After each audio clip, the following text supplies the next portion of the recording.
نحمده ونصلي ونسلم على رسوله الكريم أما بعد فأعوذ بالله من الشيطان الرجيم بسم الله الرحمن الرحيم صدق الله العلي العظيم رب العالمین ہمیں نور قرآن پاک سے منور فرمائے، آمین۔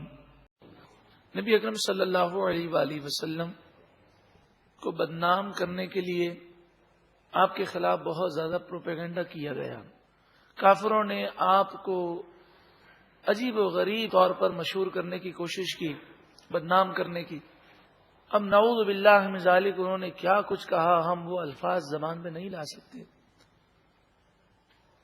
لیکن اس کے باوجود دین اسلام بڑھنے ہی لگا، اور یہ پروپیگنڈا جس قدر زیادہ ہونے لگا اتنا ہی اسلام کی ترقی زیادہ ہو گئی۔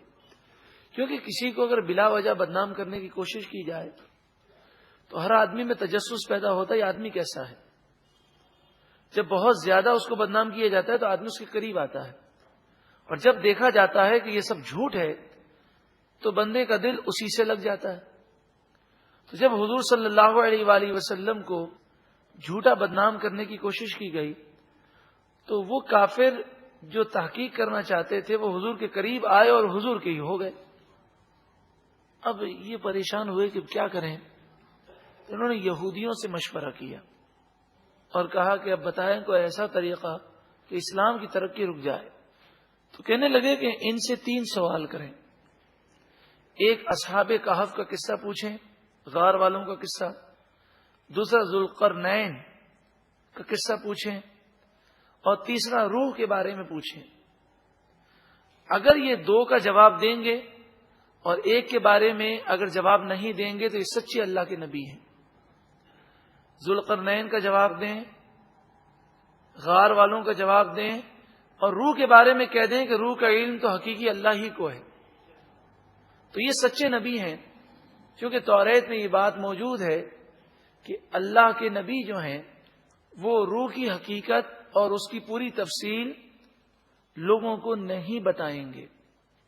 تھوڑا بہت ہمیں علم دیا گیا ہے لیکن مکمل تفصیل یہ راز الہی ہے، تو نبی جو ہے وہ راز کو افشا نہیں کرتے۔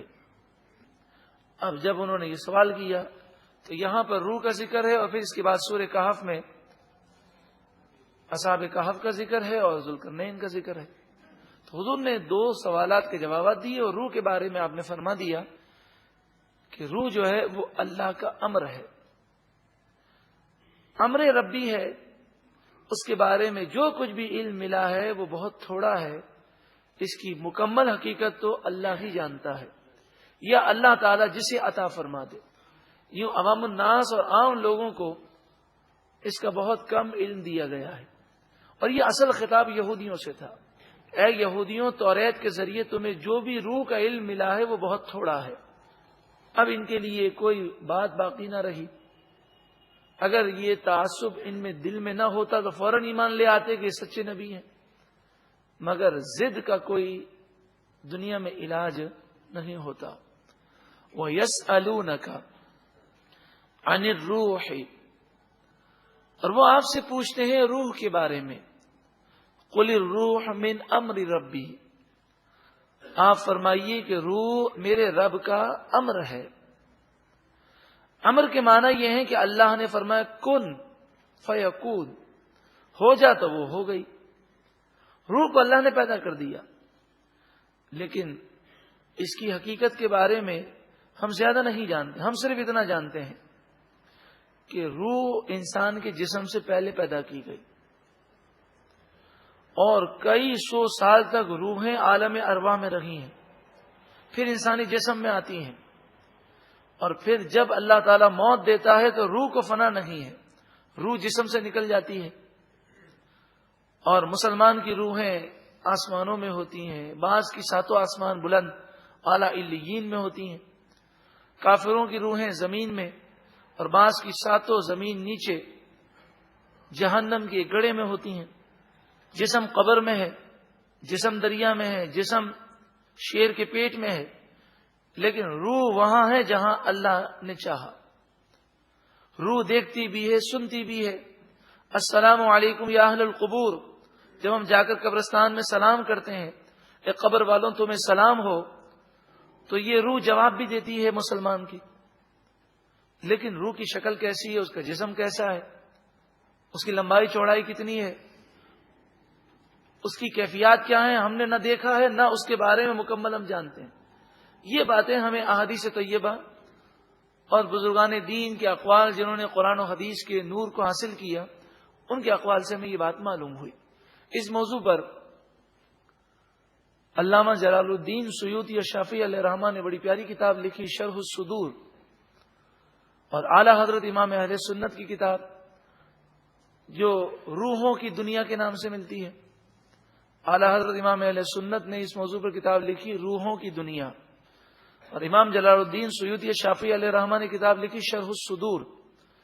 دونوں کتابوں میں قرآن کی آیتوں اور احادیث طیبہ اور بزرگان دین صحابہ کرام کے اقوال کی روشنی میں ہمیں یہ بتایا گیا ہے کہ روح کے بارے میں ہمیں اتنا ہی علم دیا گیا، اور جتنا علم دیا گیا وہ ہمیں ان کتابوں کے ذریعے معلوم ہوتا ہے۔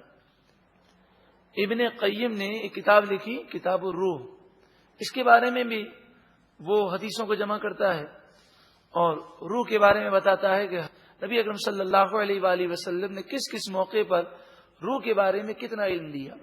لیکن جتنا بھی ہمیں علم ملا وہ اللہ کے علم کے مقابلے میں تو بہت ہی تھوڑا ہے۔ وما اوتیتم من العلم الا قلیلا، اے یہودیوں تمہیں روح کا جو بھی علم دیا گیا وہ بہت تھوڑا ہے۔ وَلَئِن شِئْنَا، اور اگر ہم چاہتے، لَنَذْهَبَنَّ بِالَّذِي أَوْحَيْنَا إِلَيْكَ،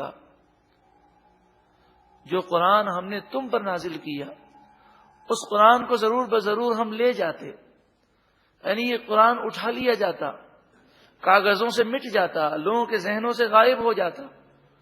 ثم لا تجد لك به علینا وکیلا، پھر تم اپنے لیے ہمارے خلاف کوئی وکیل نہ پاتے جو تمہارا کام بنا سکے۔ الا رحمتا من ربک، مگر یہ تمہارے رب کی رحمت ہے کہ اس نے قرآن کو تا قیامت قائم و دائم رکھا، لیکن قیامت کے آنے سے پہلے قرآن اٹھا لیا جائے گا، لوگوں کے ذہنوں سے بھی اٹھا لیا جائے گا اور کاغذوں میں سے بھی اٹھا لیا جائے گا۔ ان فضلہ کان علیک کبیرا، بے شک اے محبوب آپ پر اللہ کا فضل بہت بڑا ہے۔ کبیرہ کے الفاظ ہیں کہ اللہ کا فضل اے محبوب آپ پر بہت زیادہ ہے۔ جب اللہ کا فضل ہمارے نبی صلی اللہ علیہ وآلہ وسلم پر بہت زیادہ ہے تو اللہ کے فضل کی تو کوئی انتہائی نہیں ہے۔ تو اس سے آپ اندازہ کر سکتے ہیں کہ ہمارے محبوب کا کیا بلند و بالا مقام ہے۔ اللہ تعالی ہمیں اپنے نبی صلی اللہ علیہ وآلہ وسلم کی تعظیم و توقیر بجا لاتے ہوئے ان کی فرما برداری کرنے اور ان کے طریقوں کے مطابق زندگی گزارنے کی توفیق عطا فرمائے۔ قل، اے محبوب آپ فرمائیے، لئن اجتمعت الانس والجن على ان يأتوا بمثل هذا القرآن لا يأتون بمثله ولو كان بعضهم لبعض ظهيرا۔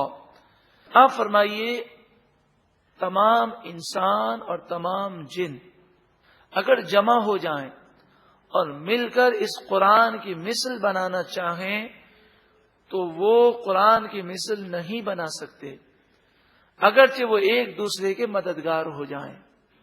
وَلَقَدْ، اور بے شک، صَرَّفْنَا لِلنَّاسِ فِي هَذَا الْقُرْآنِ مِنْ كُلِّ مَثَلٍ، ہم نے لوگوں کے لیے اس قرآن میں ہر طرح سے مثال کھول کھول کر بیان کی۔ فَأَبَى أَكْثَرُ النَّاسِ إِلَّا كُفُورًا، پس اکثر لوگ ناشکری کرتے ہوئے انکار کرتے ہیں۔ وقالوا، اور وہ کافر بولے، لن نؤمن لک حتی تفجر لنا من الارض ینبوعا، ہرگز ہم آپ پر ایمان نہیں لائیں گے جب تک کہ آپ ہمارے لیے زمین سے چشمے نہ بہا دیں۔ او تکون لک جنت من نخیل، یا آپ کے لیے کھجور کا کوئی باغ ہو، وعنب، اور انگور کا باغ ہو، فتفجر الانہار خلالہا تفجیرا، پھر آپ اس باغ کے درمیان سے خوب بہنے والی نہریں جاری کریں. او تسقط السماء، یا آپ آسمان کو توڑ کر گرا دیں. کما زعمت علینا کسفا، یا آسمان ہم پر گرا دیں جیسا کہ آپ گمان کرتے ہیں کہ اللہ کا عذاب آئے گا. او تأتی باللہ والملائکۃ قبیلا، ہم آپ پر ایمان نہیں لائیں گے جب تک کہ آپ ہمارے سامنے اللہ اور فرشتوں کو نہ کر دیں کہ وہ آ کر آپ کی گواہی دیں، آپ کے بارے میں گواہی دیں. او یکون لک بیت من زخرف، یا آپ کے لیے سونے کا گھر ہو. او ترقی فی السماء، یا پھر آپ آسمان میں چڑھ جائیں ہمارے سامنے اور ہم آپ کو چڑھتے ہوئے دیکھیں. ولن نؤمن، اور ہرگز ہم ایمان نہیں لائیں گے لرقیک، آپ کے چڑھنے سے، حتی تنزل علینا کتابا نقرأہ، جب تک کہ آپ ہم پر ایسی کتاب نازل نہ کریں کہ جو ہم پڑھیں. قل سبحان ربی، آپ فرمائیے میرا رب پاک ہے. حل کنت الا بشر الرسولا، میں نے خدائی کا دعویٰ نہیں کیا، میں ایک بشر ہوں اور اللہ کا رسول ہوں، میں وہی کرتا ہوں جو اللہ کا حکم ہوتا ہے. مراد یہ ہے کہ اے محبوب، ہم آپ کی دعا پر ان کی ساری نشانیوں کو لے آئیں اور آپ سب کچھ دکھا دیں، پھر بھی یہ ہرگز ایمان نہیں لائیں گے. اور پھر ایمان نہیں لائیں گے تو پھر اللہ کی نشانیاں دیکھ کر جو ایمان نہ لائے وہ تباہ ہو جاتا ہے. اور ابھی انہیں ڈھیل دی گئی تھی تو وہ مہلت ختم ہو جاتی، اس لیے جو نشانیاں یہ مانگ رہے تھے وہ عطا نہیں کی گئیں. اس کے علاوہ بے شمار معجزات اور ایسی نشانیاں دکھائی گئیں جس سے حق واضح ہو گیا.